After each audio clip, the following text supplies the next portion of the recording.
Guys দেখেন আমি ছাদে আম রোদ্রে দিয়েছি আচার বানানোর জন্য। এই যে দেখুন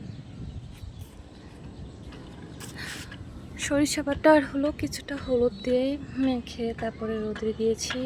তো আচারের রেসিপি কে কে চান, কে কে দেখতে চান অবশ্যই কমেন্ট করে জানাবেন। আচার বানাবো আচার, কে কে আচারের রেসিপি দেখতে চান।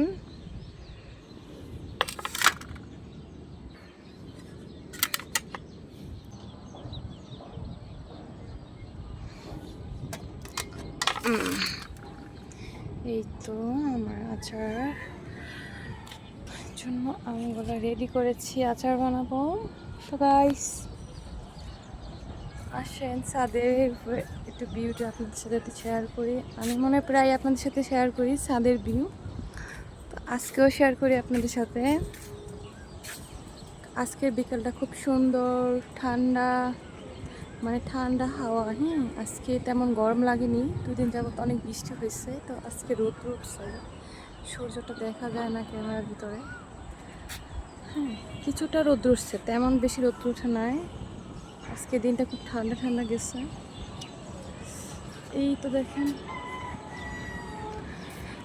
কেমন লাগতেছে জানাবেন, ভিউটা কেমন। এটা বিকেলবেলার ভিউ। একটা জিনিস আপনাদের দেখাই, জুম করে দেখেন এই বিলের ভিতর কত কচু হয়ে আছে।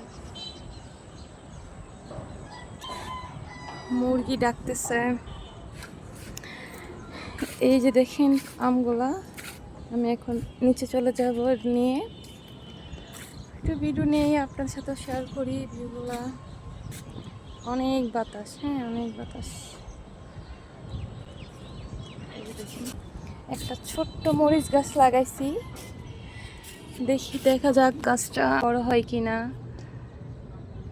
এখন মাত্র পানি দিলাম, গাছটায় মরিচ হবে, তারপরে মরিচ পেড়ে গাছ থেকে পেড়ে পেড়ে খাবো।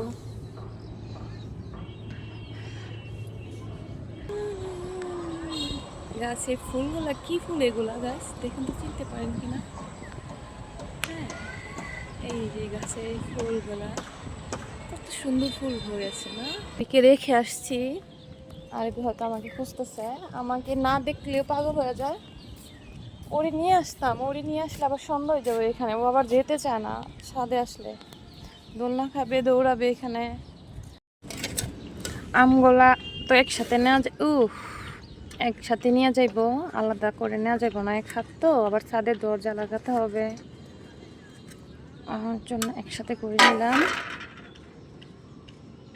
তারপরে নিচে কয়টা পড়ে গেছে দেখেন বেশ, আলাদা করে নেই, নিচে যেয়ে ধুয়ে নিব না।